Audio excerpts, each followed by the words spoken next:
Computer முன்னாடி தான் நிறைய டைம் ஸ்பெண்ட் பண்ணுறோம். அந்த உட்கார்ற பொசிஷன் நம்மளது தப்பாக இருக்குது ஃபஸ்ட்டு. ரெண்டாவது, உட்கார்றதுக்கு நம்ம தகுதியாக இல்லை. இது ரெண்டு தான் பிரச்சனைக்கு காரணம். இதை தவிர்க்கிறதுக்கு பேசிக்கான 3 வழிமுறைகள். ரொம்ப காமனாக எல்லா பேக் பெயின், நெக் பெயினை தவிர்க்கிறதுக்குமே 3 வழிமுறைகள் தான். First, you have to keep your self.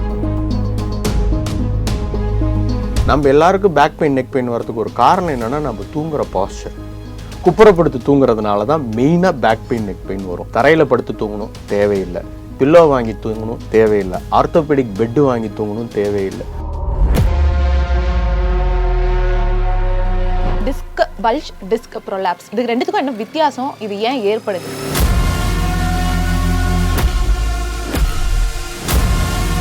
₹1 coin இருக்கு இல்லையா, அதை கண்டினியூஸாக அடுக்கி வச்ச மாதிரி எலும்பு இருக்கும். அதுக்கு நடுவில் அந்த ₹1 காயினுக்கு நடுவில் ஜெல்லி இருக்கும், எல்லா லெவல்லையும் இருக்கும். அந்த ஜெல்லி தான் டிஸ்க். இதுதான் ஸ்பைன். இந்த ஸ்பைன் ஜெல்லியும் ஹார்ட் போன், தட் மீன்ஸ் ₹1 காயினும் அதுக்கு நடுவில் இருக்க ஜெல்லியும் கம்பைன் ஆனது தான். இன்னைக்கு நான் ஐடி மக்களுக்கோ கம்ப்யூட்டர் முன்னாடி இருக்கிற மக்களுக்கோ முன்னெல்லாம் எவ்வளோ ஃப்ரீக்வெண்ட்டாக பேக் பெயின் பார்த்தனோ, பேக் ப்ராப்ளம்ஸ் பார்த்தனோ, ஈக்குவலாக இப்போ நெக்கும் பார்க்குறேன். நாங்கள் முன்னாடி பேக் மட்டும்தான் யங்ஸ்டர்ஸ்க்கு பார்ப்போம், நெக்கு எல்டர் பீப்புளுக்கு பார்ப்போம். இப்போ போத் ஆர் ஈக்குவல்.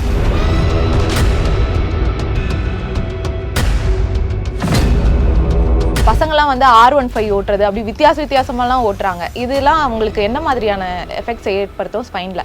ரெகுலர் ஸ்ட்ரெச்சாக 10 மணி நேரம் ஓட்டுறேன், 20 மணி நேரம் ஓட்டுறேன்றது அவங்களுக்கும் நல்லதில்லை, அந்த வண்டிக்கும் நல்லது கிடையாது.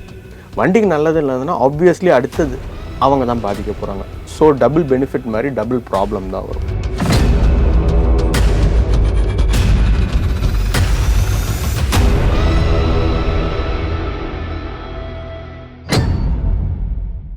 குமுதம் நியூஸ் நேயர்களுக்கு வணக்கம். இந்த நவீன யுகத்துல கம்ப்யூட்டர் முன்னாடி உட்கார்ந்தபடியே வேலை பார்க்கறது, அதுவும் ரொம்ப ஆர்வமா வேலை பார்க்கறதுலாம் பண்ணிட்டு இருக்கோம் நம்ம. இதுல இந்த தண்ணி குடிக்காம இருக்கிறது, எழுந்து நடக்காம இருக்கிறது, அப்படியே இருக்கும் ஒரு 8 மணி நேரம். இதனால நமக்கு நிறைய கழுத்து வலி, முதுகு வலி இதெல்லாம் ஏற்படுது. இதனால எந்த மாதிரியான பில்லோ யூஸ் பண்ணணும், எப்படி படுக்கணும், என்ன பண்ணணும் பண்ணக்கூடாதுன்னு இன்டர்நெட்ல நிறைய தகவல்கள் குமிஞ்சிருக்கு. இதுல எது பண்ணணும் பண்ணக்கூடாது நமக்கே புரிய மாட்டேங்குது. இதை பத்தி விளக்கறதுக்கு தான் இன்னைக்கு இந்த சிறப்பு நேர்காணல்ல நம்மளோட orthopaedic surgeon doctor Vignesh Pushparaj நம்மளோட இணைஞ்சிருக்காரு. வணக்கம் சார். வணக்கம். இப்போ பெரும்பாலும் எல்லாமே டிஜிட்டைஸ்டு ஆனதுனால நம்ம எல்லாருமே உட்கார்ந்து வேலை பார்க்கறதுல நிறைய நம்ம மெய் மருந்துலாம் உட்கார்ந்து வேலை பார்த்துட்டு இருக்கோம். இப்போ இதனால பல ஸ்பைன் இஷ்யூஸ், டிஸ்க் பல்ஜ் இந்த மாதிரி நிறைய வருதுன்னு சொல்றாங்க. இது மக்களை ரொம்ப பயமுறுத்துது. இது ஏன், இதை எப்படி தவிர்க்கலாம், இதெல்லாம் கொஞ்சம் சொல்ல முடியுமா சார்? ஃபர்ஸ்ட் ஆஃப் ஆல் நீங்கள் கரெக்டாக தான் சொல்கிறீங்க. டிஜிட்டல் யுகன்றதை விட நம்ம கம்ப்யூட்டர் யுகம்னு சொல்லலாம். கம்ப்யூட்டர் முன்னாடி தான் நிறைய டைம் ஸ்பெண்ட் பண்ணுறோம். அந்த உட்கார்ற பொசிஷன் நம்மளது தப்பாக இருக்குது ஃபஸ்ட்டு. ரெண்டாவது, உட்கார்றதுக்கு நம்ம தகுதியாக இல்லை. இது ரெண்டு தான் பிரச்சனைக்கு காரணம். ஃபஸ்ட்டு உட்கார்ற பொசிஷன் தப்பாக இருக்கிறதுனால அப்நார்மல் பொசிஷனில் மசிலை பிடிச்சி வேலை வாங்குகிறோம். உட்கார்றதுக்கே மசில் ஸ்ட்ரென்த்தாக இல்லாததுனால நம்மளுக்கு பிரச்சனை வருது. பேசிக்காக மசில் ஸ்ட்ரெயின் தான் ஆகும். இனிஷியலான மசில் ஸ்ட்ரெயின்லேயே பார்த்து எக்ஸசைஸ் பண்ணி மசிலுக்கு எனர்ஜி கொடுத்துட்டோன்னு வச்சுக்கோங்களேன், டிஸ்க் பல்ஜ் அளவுக்கு போகாது.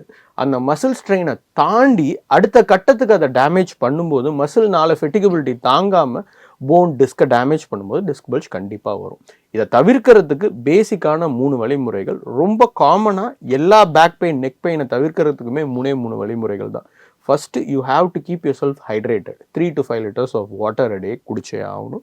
எதுக்குன்னா நம்ம ஹைட்ரேட்டட்னா நம்ம மசில்ஸ் ஃப்ளெக்சிபிளாக இருக்கும்.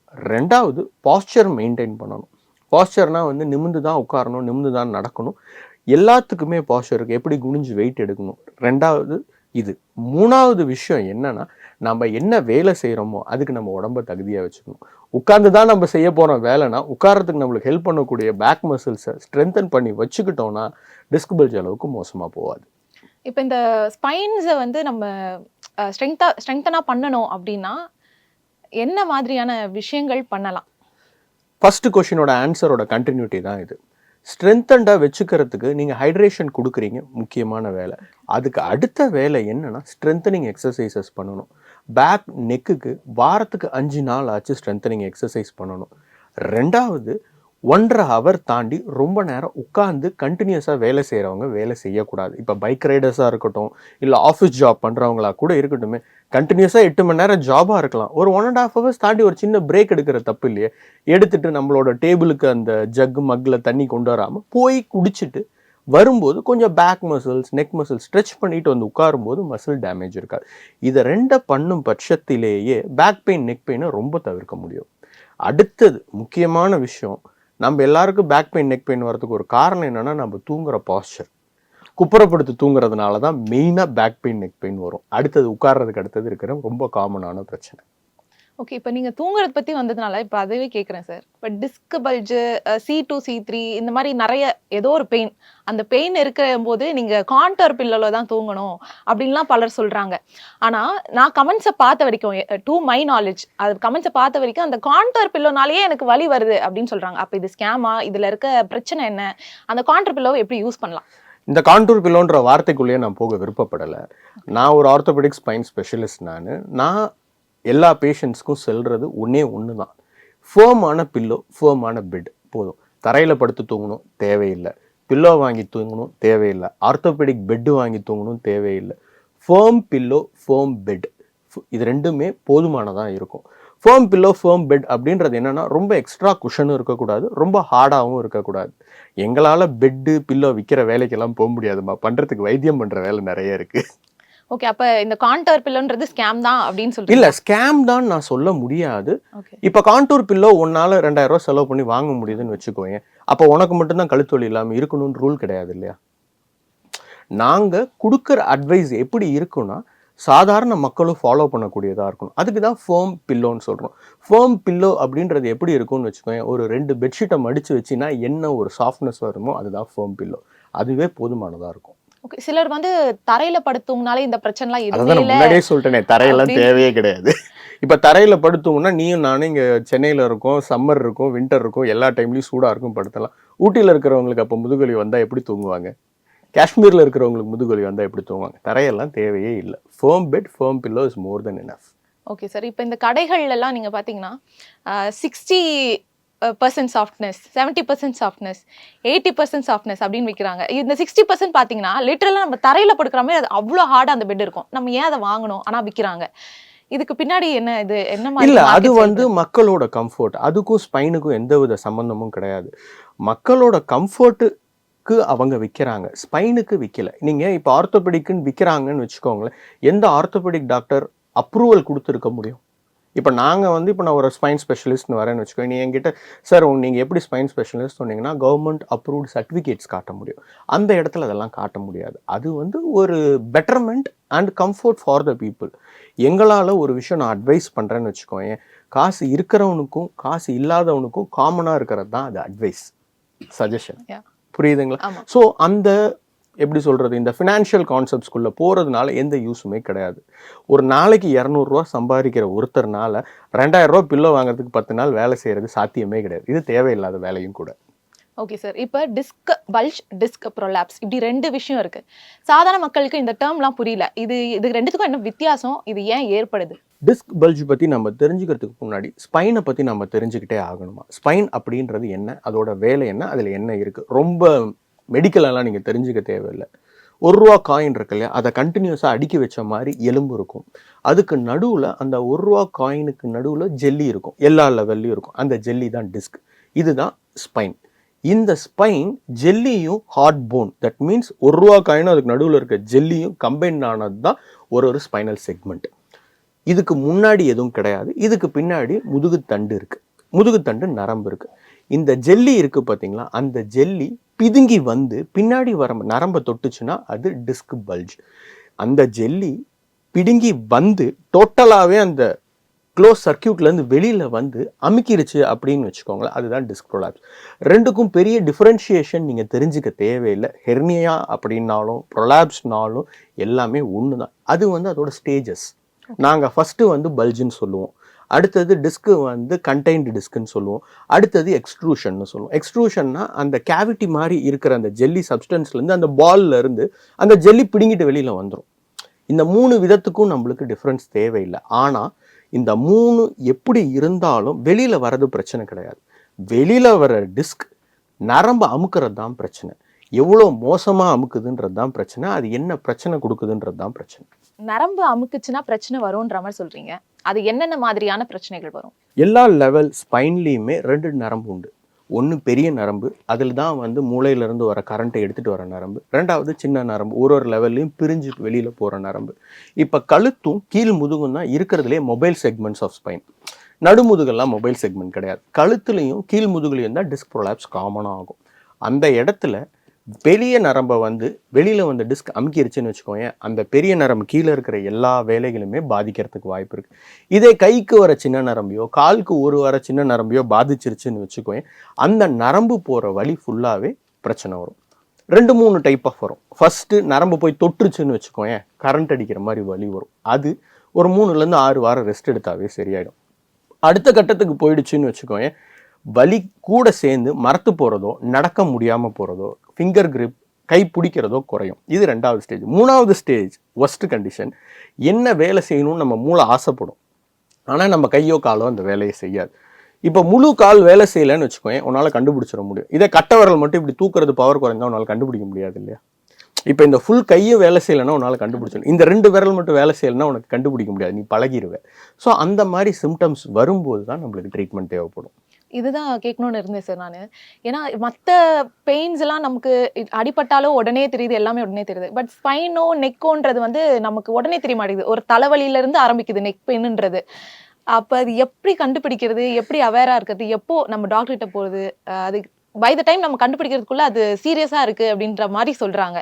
ஸோ இதை நம்ம எப்படி கண்டுபிடிக்கலாம்? இல்லை, ஸ்பைன் நார்மலாக எல்லா பிரச்சனை மாதிரி தான் ஸ்பைன் ப்ராப்ளம். ஃபர்ஸ்ட் அதில் இருக்க பயத்தை நீங்கள் விட்டுருங்க. பயத்தை விடும்போதும் உங்களால் ரியாலிட்டியை புரிஞ்சுக்க முடியும். இப்போ என்ன தினமும் 100 பேர் பார்க்க வராங்கன்னு வச்சுக்கோங்க, அவங்கள நான் 2 பேர் தான் சீரியஸாக பார்ப்பேன். அந்த 2 பேருக்கு தான் சர்ஜரி பண்ணுவோம். நாங்கள் 95 பேருக்கு சர்ஜரியே பண்ண மாட்டோம். மீதி 5 பேருக்கு தான் இன்டர்வென்ஷன் பண்ணுவோம். இன்டர்வென்ஷன்னா வந்து இன்ஜெக்ஷன் போடுவோம். அந்த 2 பேருக்கு தான் சர்ஜரி பண்ணுவோம். அந்த 2 பேர் யாராக இருப்பாங்கன்னா, நாங்கள் வைத்தியம் பண்ணல அப்படின்னா நரம்பு செயலிழந்துரும். வைத்தியம் பண்ணலைன்னா அந்த நரம்பு கம்ப்ளீட்டாக இர்ரிவர்சலாக பாதிச்சிரும். அப்படின்றவங்களுக்கு தான் நாங்கள் சர்ஜரி பண்ணுவோம். மற்றவங்களுக்குலாம் நாங்கள் சர்ஜரி பண்ண மாட்டோம், ட்ரீட்மெண்ட் பண்ண மாட்டோம். ஸோ ஃபஸ்ட் பயத்தை எடுத்துட்டேன்னு வச்சுக்கோங்க, அப்போ டாக்டர் சொல்ல வர்றது உனக்கு புரியும். எப்படி சார் பழகிறது, அது என்ன பண்ணுறது? நீங்கள் சொல்கிறது ரியாலிட்டியான கொஷின். ஏன்னா ஸ்பைன் அப்படின்றது தேய்மானத்தினால வர பிரச்சனை, ப்ளஸ் நம்ம கொடுக்குற வேரண்டேரனால வர பிரச்சனை. இப்போ உனக்கோ எனக்கோ less than the age of 50 problem வருதுன்னு வச்சுக்கோங்க, அது அக்யூட் ஸ்பைனல் ப்ராப்ளமாக தான் இருக்கும், நம்மளால் கண்டுபிடிச்சிட முடியும். இதுவே the people above 50-60 வரவங்களுக்கு நாளடைவில் தேய்மானம் மூலியமாக அவங்களோட நடை பாதிக்கிறதோ அவங்களோட சக்தி பாதிக்கிறது மூலியமாக தான் அந்த பிரச்சனை வெளிவரும். அது அவங்களால கண்டுபிடிக்க முடியலன்னா கூட இருக்கிறவங்க தான் கண்டுபிடிச்சி சொல்லி ஆகணும். என்ன அன்ஃபார்ச்சுனேட்டான விஷயம், நான் சொன்ன நம்பர் இப்போ தானே ரெடியூஸ் ஆகிட்டே வருது. நான் 50-60ன்னு சொல்லிக்கிட்டு இருந்தேன், இப்போ அந்த 50-60-40 நோக்கியும் வந்துட்டு இருக்கு. சார் நான் ஒரு 6 மாதம் 8 மாதமாக இப்படி தான் இருக்கேன்னு ஜாலியாக சொல்கிறாங்க. ஏன்னா எல்லாத்துக்கும் காரணம் நம்மளோட செடென்ட்ரி லைஃப் ஸ்டைல் தான். 2வது நம்ம உடம்புக்கு மரியாதை கொடுக்கலன்ற ஒரு காரணம் தான். ஓகே சார், இப்போ ஸ்பைன் ஹெல்த் அப்படி எடுத்தாலே வந்து முதுகு தான் பார்க்குறாங்க, கழுத்தை வந்து மறந்துடுறாங்க நிறைய பேர். ஆனால் கழுத்து C2 C3 இஷ்யூலாம் நான் கேள்விப்பட்ட வரைக்கும் அது மறதி கூட ஏற்படும். லைக் ரொம்ப மறதி இல்லை, என்ன மாதிரினா நம்ம பிரெயின் ஃபாக் மாதிரியான கண்டிஷன்ஸ், நம்ம ஒன்று பண்ண வந்திருப்பா டக்குன்னு மறந்துருக்கோம், அந்த மாதிரிலாம் ஏற்படும் சொல்கிறாங்க. இதுக்கு வந்து டைரக்ட் ரீசன் ஸ்பைன் கிடையாதுமா. ஃபர்ஸ்ட் ஆஃப் ஆல் கழுத்தில் இருக்கிற நரம்பு is much superior and much more important than lower back. அங்கே இருக்கிற பிரச்சனைகள், ஆமாம் இன்னைக்கு நான் ஐடி மக்களுக்கோ கம்ப்யூட்டர் முன்னாடி இருக்கிற மக்களுக்கோ முன்னெல்லாம் எவ்வளோ ஃப்ரீக்வெண்ட்டாக பேக் பெயின் பார்த்தனோ, பேக் ப்ராப்ளம்ஸ் பார்த்தனோ, ஈக்குவலாக இப்போ நெக்கும் பார்க்குறேன். நாங்கள் முன்னாடி வந்து பேக் மட்டும்தான் யங்ஸ்டர்ஸ்க்கு பார்ப்போம், நெக்கு எல்டர் பீப்புளுக்கு பார்ப்போம். இப்போ போத் ஆர் ஈக்குவல், 2மே ஈக்குவலாக இருக்குன்றது நம்ம லைஃப் ஸ்டைல் காரணம். என்ன பிரச்சனை அந்த இடத்துல இவ்வளோ சீரியஸ்ன்னு நான் சொல்கிறேன் அப்படின்னா, மூளையில் கரண்ட்டு ப்ரொடியூஸ் ஆகும். ஃபஸ்ட்டு ஸ்பைனில் எலும்பை பற்றி பேசணும், ஜவ்வை பற்றி பேசணும், நரம்பு பற்றியும் பேசிடணும், அப்போ தான் உனக்கு புரியும். மூளையில் கரண்ட்டு ப்ரொடியூஸ் ஆகும். அந்த கரண்ட்டு ஸ்பைனல் கார்டு மூலியமாக ட்ராவல் ஆகி கைக்கு காலுக்கு பரவும். கழுத்தில் இருக்கிற நரம்பு கைக்கு காலுக்கு ஹார்ட்டுக்கெலாம் கொடுக்கறதுக்கு முன்னாடி ஃபுல் கரண்ட்டையும் வச்சுருக்கோம். அந்த நரம்பை போய் நீ அமுக்கிடுச்சுன்னு வச்சுக்கோயேன், நீ கையை அசைக்கணும்னு ஆசைப்படுவேன், அசைக்க முடியாது. காலை அசைக்கணும்னு ஆசைப்படுவேன், அசைக்க முடியாது. ஃபுல் பவரோட ஃபஸ்ட்டு அசைக்க முடியாமல் போகும், பிற்காலத்தில் டோட்டலாக கூட அசைக்க முடியாமல் போகும். ஸோ ஸ்டேஜஸ் இது தான். அப்படி இருக்கும்போது அதுவும் இம்பார்ட்டன்ட் தான். என்ன முன்ன அது இல்லை, இப்போ அது காமனாக இருக்கிறதுனால அது உனக்கு பெருசாக தெரியுது. Okay sir. இப்போ செல்ஃபோன் நம்ம யூஸ் பண்ணுறோம் இல்லையா, பெரும்பாலும் இப்படி செல்ஃபோன் யூஸ் பண்ணுவாங்க. இதனால கூட இங்கே ப்ரெஷர் ஏற்பட்டு நெக் பெயின் வரும் அப்படின்ற மாதிரி சொல்கிறாங்க. இதே தான் வந்து நான் ஸ்கூல்ல இருந்து இப்படி தான் எழுதியிருக்கேன், இப்படி தான் படிச்சிருக்கேன். இல்லை, அப்படி கிடையாது. நீ ஸ்கூலில் வந்து அப்படி தான் எழுதியிருக்க, அப்படி தான் படிச்சிருக்கேன் நீ யோசிச்சு பார்த்தீங்கன்னா, நான் படிக்கிற காலத்துக்கு முன்னாடியே வந்து பெஞ்ச் டேபிள்லாம் வந்துருச்சு. எங்கள் அப்பா அம்மா படித்த காலங்களில் மட்டும்தான் கீழே உட்காந்து தரையில் எழுதிட்டு இருந்தாங்க. அது தப்பு. குழந்தைங்களுக்கு முதுகு வலிக்கும் கழுத்து வலிக்கும் தான் டெஸ்க்கு டேபிள் கொண்டு வந்தாங்க. டேபிள் எப்படி இருக்கும், சேர் கீழே இருக்கும், டேபிள் மேலே இருக்கும், அப்படி தான் எழுதி கொடுத்துட்டு இருந்தேன். நாம் திரும்பி செல்ஃபோன் அப்படின்ற ஒரு கருவி மூலியமா பழைய மாதிரி நம்ம தாத்தா பாட்டி மாதிரி இப்படி போயிட்டோமே, அது தப்பு தான். என்னன்னாலும் ஒரு வேலையை செய்யறது எவ்வளோ செய்யறோன்னு இருக்கு. இப்போ உன்னை ஒரு வீட்டுக்கு கல்யாணம் பண்ணி கொடுக்குறாங்க, அந்த வீட்டில் 20 குடம் தண்ணி எடுக்க சொல்றாங்கன்னு வச்சுக்கோங்க. 20 குடம் தண்ணி ஓகே, நீ கொஞ்சம் சின்ன பொண்ணு ட்ரெயினாக எடுத்துருவேன். உன்னை போய் தினமும் 100 குடம் தண்ணி எடுக்க சொன்னாங்கன்னா என்ன ஆகும்? அதே தான். குனிஞ்சு வேலை செய்யறதுக்கு கழுத்து மசில்ல ஸ்ட்ரென்த் இருக்கு, ஆனா 24 மணி நேரம் குடியறதுக்கு அதுக்கு ஸ்ட்ரென்த் இல்லை இல்லையா? ஓகே, அதே தான். அப்ப நம்ம படிக்கும் போதும் சரி, நம்ம சரியா உட்காந்து சரியான போஸ்டர்ல படிக்கல எழுதலனாலுமே நமக்கு அந்த பெயின்ஸ் எல்லாம் 100% வரும். அதுல எந்த மாற்று கருத்தும் கிடையாது. செல்போன் அப்படின்ற கேஜெட் தப்பு கிடையாது, அதை நாம எப்படி பயன்படுத்துறோம்ன்றது தான் தப்பு. இப்ப நிறைய பேர் வந்து பைக் ஓட்டுறது நிறைய ஆயிடுச்சு. அதுல பசங்கலாம் வந்து R15 ஓட்டுறது, அப்படி வித்தியாசமாலாம் ஓட்டுறாங்க. இதெல்லாம் அவங்களுக்கு என்ன மாதிரியான எஃபெக்ட்ஸ் ஏற்படுத்தும் ஸ்பைன்ல? எல்லா பைக்குமே ஓட்டலாமா. நம்ம முன்னாடி ஐடி கம்பெனி பற்றி பேசின அதே கதை தான், இங்கேயும் அதே தான். எந்த டைப் ஆஃப் பைக்கு வேணால் ஓட்டலாம். பைக்கை படுத்துக்கிட்டும் ஓட்டலாம், உட்காந்துட்டு ஓட்டலாம். ஆனால் படுத்துட்டு ஓட்டுறதுக்கு உன் உடம்புல ஸ்ட்ரென்த் இருக்கணும், உட்காந்துட்டு ஓட்டுறதுக்கும் உன் உடம்புல ஸ்ட்ரென்த் இருக்கணும். 2. அடுத்தது வண்டி நல்ல கண்டிஷனில் இருக்கணும். 3வது, அங்கே ஆஃபீஸுக்கு சொன்னேன் இல்லையா, 1.5 hours ஒன்ஸ் ரெகுலர் பிரேக், அந்த பிரேக் இங்கேயும் தேவை. ரெகுலர் ஸ்ட்ரெச்சாக 10 மணி நேரம் ஓட்டுறேன், 20 மணி நேரம் ஓட்டுறேன்றது அவங்களுக்கும் நல்லது இல்லை, அந்த வண்டிக்கும் நல்லது கிடையாது. வண்டிக்கு நல்லது இல்லைன்னா ஆப்வியஸ்லி அடுத்தது அவங்க தான் பாதிக்க போகிறாங்க. ஸோ டபுள் பெனிஃபிட் மாதிரி டபுள் ப்ராப்ளம் தான் வரும். ஸோ எவ்ரிதிங் இஸ் டூவபிள், ஆனால் அதுக்கு நம்ம முறையாக ரெடி ஆகிட்டு போகணும். Okay sir. இப்போ இது ஒரு 10 years பேக் எடுத்துக்கலாம். 10 years பேக் இருந்த ஸ்பைன் இஷ்யூ கேசஸும் இப்போ இருக்க கேசஸும் எப்படி இருக்கு? ஜாஸ்தியாக இருக்கா? ஏன் ஜாஸ்தியாக இருக்கு? 10 year பேக் இருந்த ஸ்பைன் இஷ்யூ கேசஸும் இப்போ இருக்கிற கேசஸும் லோடு இன்க்ரீஸ் ஆகிருக்கு அப்படின்றது உண்மை. ஆனால் ரியாலிட்டி எடுத்து பார்க்குறோன்னு வச்சுக்கோங்களேன், அவேர்னஸ் ஜாஸ்தியாக இருக்குது. இன்றைக்கும் ஸ்பைனில் பிரச்சனை வந்துருமோ அப்படின்னு வரவங்க ஜாஸ்தி. அப்போ பிரச்சனை வந்தால் தான் வர்றவங்க இருந்தாங்க. அப்பயுமே வந்து மக்கள்கிட்ட இருக்க பயம் இன்னும் போக கிடையாது. வேர்ட் ஆஃப் மவுத் அப்படின்ற வார்த்தையை தான் நாங்கள் டாக்டர்ஸ் எப்பயுமே நம்புவோம். மக்களுக்கு இன்னும் வேர்ட் ஆஃப் மவுத் மூலிமா ஸ்பைன் பிரச்சனை ஒரு நார்மல் பிரச்சனைன்னு அவங்க இன்னும் புரிஞ்சிக்கவே இல்லை. அவங்க எல்லாம் வந்து இன்னும் வந்து பயத்தில் தான் இருக்காங்க. அப்பெண்டிக் சர்ஜரி காமன் அக்செப்ட் பண்ணிக்கிட்டாங்க, gall bladder surgery common accept பண்ணிக்கிட்டாங்க, ஏன் ஓப்பன் ஹார்ட் சர்ஜரி கூட காமன் அக்செப்ட் பண்ணிட்டாங்க. ஸ்பைன் சர்ஜரி இன்னும் காமன் அக்செப்ட் பண்ணிக்கல, ஸ்பைன் ட்ரீட்மெண்ட்டும் காமன் அக்செப்ட் பண்ணிக்கல. ஆனால் பிரச்சனையே இல்லாத மக்கள் நிறைய பேர் தான் பயத்தில் இப்போ வராங்க. இப்போ ஸ்பைன் இஷ்யூ வந்துருச்சுன்னா எலும்பு டாக்டர் பார்க்கலாமா இல்லை நரம்பு டாக்டரில் ஃபர்ஸ்ட் போய் பார்க்கலாமா? ஸ்பைன் அப்படின்றது வந்து எலும்பு நரம்பு ரெண்டும் சேர்ந்தது தான். ஸ்பைன் படிக்கணும் அப்படின்னா என்ன மாதிரி ஒரு ஸ்பைன் ஸ்பெஷலிஸ்ட் ஆகணும்னா, ஒன்று நீங்கள் எலும்பு காய்ச்சி படிச்சிருக்கணும், இல்லை நரம்பு காய்ச்சி படிச்சிருக்கணும். அதை படித்து முடிச்சுட்டு சூப்பர் ஸ்பெஷலிஸ்ட் தான் ஸ்பைன். 2 பேரில் யாரை வேணால் பார்க்கலாம். ஆனால் பாட்டி வைத்தியன்றது வீட்டில் நீங்கள் பண்ணக்கூடாது. ஃபஸ்ட்டு பிரச்சனை என்னன்னா, இடுப்பு வலிக்கோ கழுத்து வலிக்கோ பயப்பட தேவையில்லை. இடுப்புலேருந்து காலுக்கு வலி வருது, கழுத்துலேருந்து கைக்கு வலி வருது அப்படின்னும் பட்சத்தில் நீங்கள் இந்த 2 ஸ்பெஷலிஸ்ட்டில் யாராச்சும் ஒருத்தரை போய் பார்க்கணும். அவங்க அதுக்கப்புறம் ப்ராப்ளம் ஸ்பைனில் இருக்குன்னு சொன்னதுக்கப்புறம் என்ன மாதிரி ஸ்பைன் ஸ்பெஷலிஸ்ட்டை பார்க்க வேண்டியும். நான் சென்னைக்குள்ளே வந்து ஒரு 10 வருஷம் ஆச்சு. நான் சென்னைக்குள்ளே வரும்போது ஸ்பைன் ஸ்பெஷலிஸ்ட் நாங்கள் ஒரு 40 பேர் இருந்தோம். இன்றைக்கி எனக்கு தெரிஞ்சு ஹோல் சென்னையிலேயே நாங்கள் ஒரு 100 பேர்கிட்ட இருக்கோம்.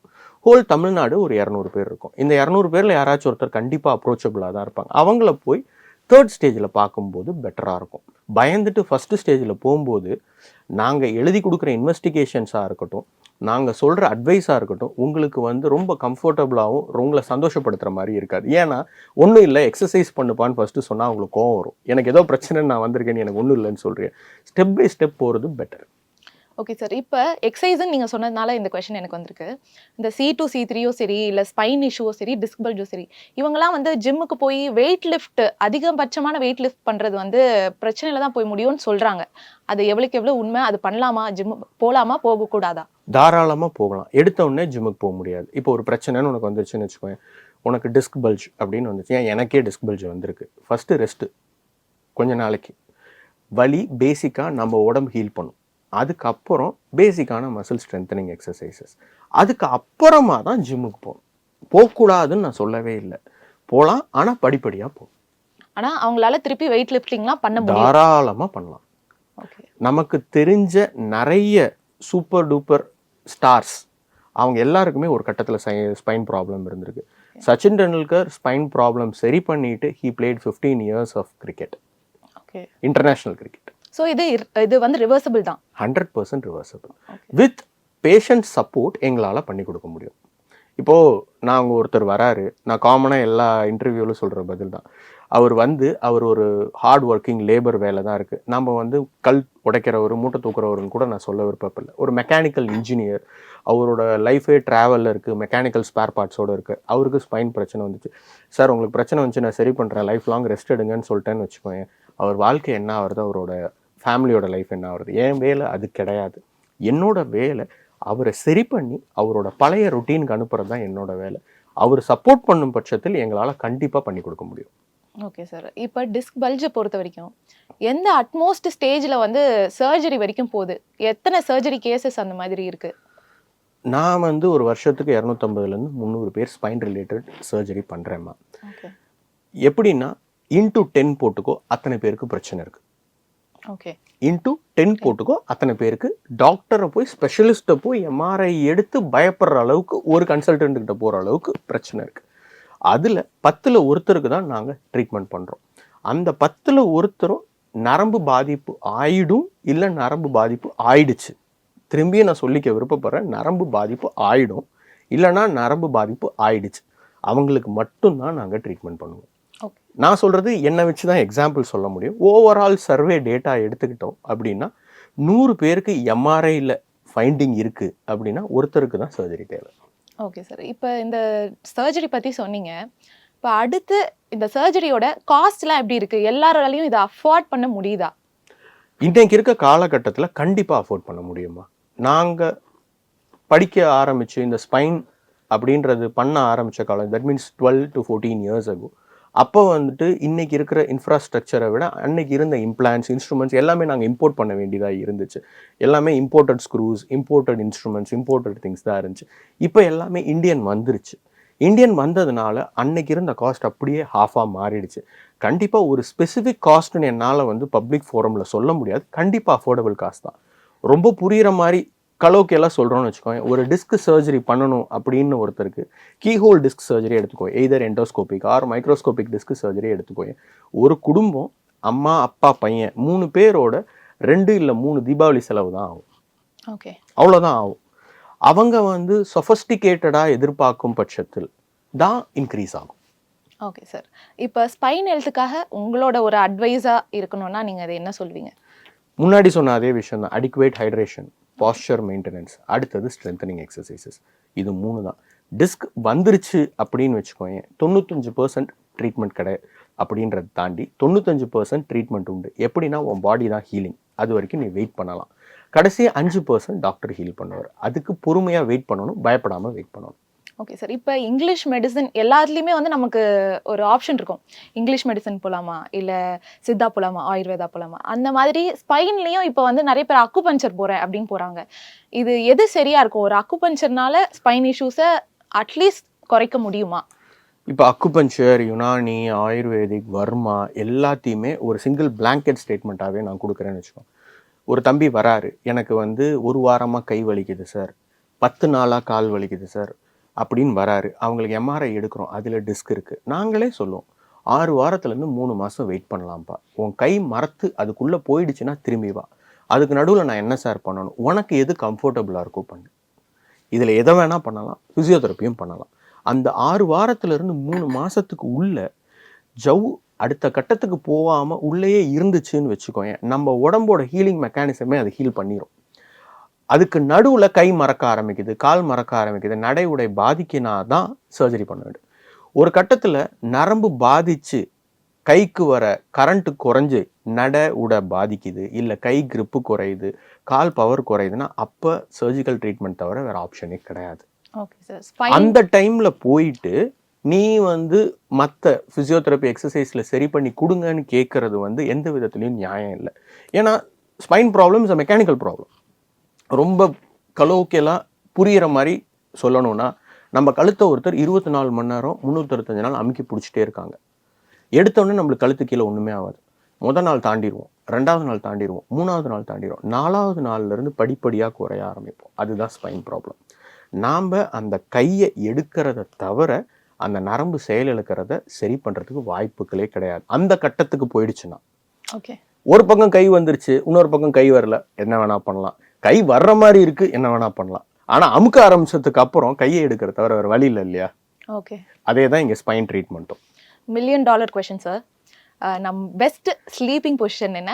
அந்த ஸ்லீப்பிங் பொசிஷனுக்கு ஏற்ற தலகாணி பொசிஷன் என்ன?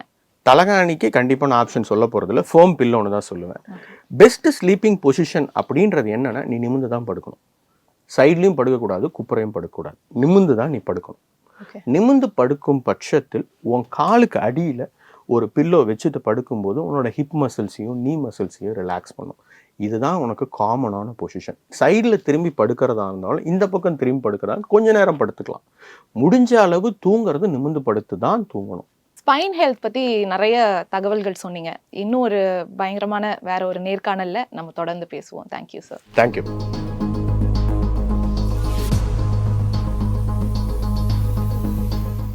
மற்றும் தமிழ்நாடு மின்சார வாரியம் இணைந்து வழங்கும் சிக்கனமும் பாதுகாப்பும் யூஸ்ஃபுல் டிப்ஸ். மின் நுகர்வோர் சேவை மையம். மின் கட்டணம் தொடர்பான சந்தேகங்கள், இலவச மின் இணைப்பு குறித்த தகவல்கள், பழுதடைந்த மின் கம்பங்கள் அல்லது பில்லர் பாக்ஸ் குறித்த தகவல் தர, மின் இணைப்பு பெயர் மாற்றம் குறித்த சந்தேகம், இவை அனைத்திற்கும் 9497 94987 என்ற எண்ணை தொடர்பு கொள்ளவும்.